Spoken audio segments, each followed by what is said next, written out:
And then you talked about Matt Wells. We'll get into Matt Wells later, but let's talk about the Texas, Oklahoma. We have a lot to cover in a hurry before we hear from Kalani Sasaki, the head coach at Brigham Young. That game Saturday in the Cotton Bowl, I'd give it up on it. 28-7, 35-17. Texas was doing everything. The patience of Lincoln Riley to kick field goals, when a lot of people would have gone for it many times, I gave him a chance to chip away. That was mind-boggling what happened.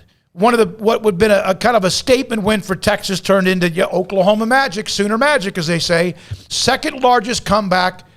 And guess what the largest was? 25 points down to Baylor back in 2019. They find a way to keep winning. Yeah, they do. And I have still not dropped my first official F-bomb on this show, even though we're allowed to because it's the internet. Not that I'm suggesting that. We don't want that. But that's the type of win that makes me want to say effing unbelievable. I mean, that's what that was. There you go, right on the screen. That's what that was. It was effing unbelievable that Oklahoma won that football game. I was shocked. I was sitting there in the press box in McLean Stadium, couldn't watch, the way I would normally have liked to, like in the comfort of home or something, just on a big screen watching that game, but was having to follow along while Baylor was tail kicking West Virginia.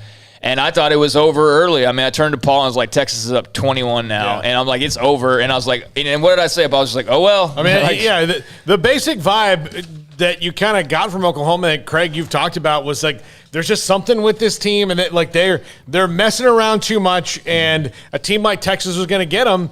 And I know Smokey then shortly after that leaned over and said, "Hey, Caleb Williams just came in and scored a touchdown," and I thought it was like, oh, they did that for the situational deal. And then when I got back here before the postgame show, Caleb Williams is in the game. Yeah, he's playing. I'd missed that. And my walk out of the stadium and to here, I'd missed all that. And he's in the game and taking control. Yeah, and making plays, making play after play. He made some mistakes too, but what he did was silly.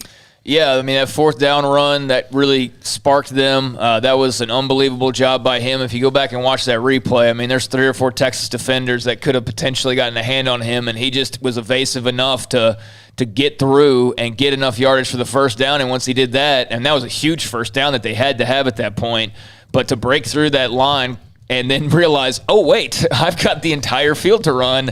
I just got to beat a couple guys, and to beat them, and then just the exclamation point of diving at the last moment to get in there, that was incredible. And just the game itself, I mean, I was looking back and forth, and Oklahoma was kicking some field goals, and they were just kind of chipping away, and you saw that defense was getting some stops, and that Bijan wasn't really involved after having a huge first half.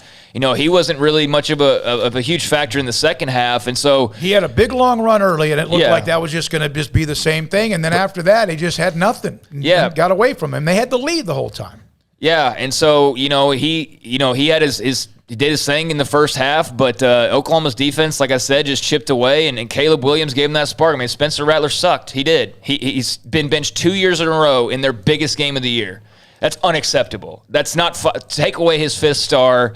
Retroactively, 5 stars don't get benched in rivalry games once, much less twice. That's ridiculous. So Caleb Williams, I think all of the Oklahoma fan base is very thankful for you and the spark that he gave. Kennedy Brooks, huge runs there late. I mean, the fact that they went for it in that situation, the play call that they made, the direct snap, which was having some success, but the fake to Williams was the direct snap to Brooks, and for him to break through and find daylight, just incredible, freaking incredible game, incredible comeback, incredible start by Texas, incredible win for Lincoln Riley and company. And you're right, they keep winning, and that atmosphere, it's always good every year.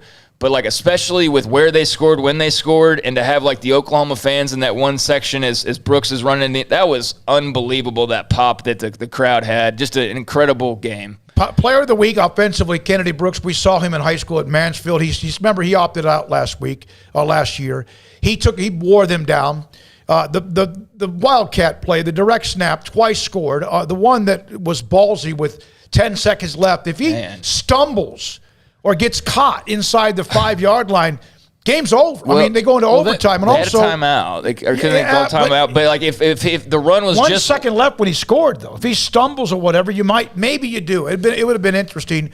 Go ahead. Yeah, there's 2 or 3 seconds left by the time he crossed the goal line. So, but to your point, you're right. If he gets tripped up, they have a very minimal amount of time to make that call and hope that the officials call the timeout with the second left. I mean, that was ballsy. And there's a lot of ballsy calls, but that was super ballsy. And the fact that it actually scored in that situation is unfreaking real. And if Burchick misses any of the field goals, he's fantastic. He's great. Then, they don't have that chance. Caleb Williams, newcomer of the week in the conference. Trevius Hodges-Tomlinson from Midway High School, defensive player of the week in TCU's blowout in Lubbock of Texas Tech. One of the things I thought, because they ran the play early, he scored in the same play twice, Kennedy Brooks. And I just keep thinking about it.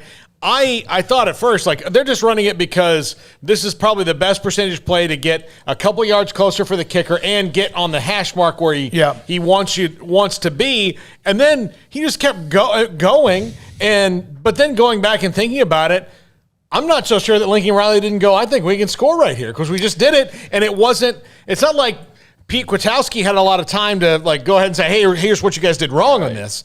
They still probably had that same look in that play. He's an alpha, man. He is, and he got a couple of great blocks. And so is Bijan. Stoops had a tremendous Stoops among some other guys had big blocks on that touchdown. And, Bijan's a dude too. I mean, nothing to take away from him. I thought Texas, for the most part, played really well. I mean, obviously, they couldn't have scripted a better start to that football game. And I listened to Sark afterwards, and he was handling it well. I mean, it was disappointing, obviously, but there was a lot to like about what Texas did do in that game. Unfortunately for them, they've got another injury to a major player that's become a recurring theme for them, who was contributing early this year and now won't be for a while. But they do have some problems on defense. That is something that caught up and haunted them on Saturday. So I'm sure Texas will be fine, but that was a big-time win for Oklahoma. A coming out party, not that he hadn't made plays this year, but the freshman Xavier Worthy, Casey Thompson was great, among others. There's a Baylor connection in that game. Danny Stutzman, a linebacker for Oklahoma who's been out with an injury. His dad, Steve, played at Baylor from Dangerfield High School. He was helping Oklahoma a little bit. So Georgia won, Iowa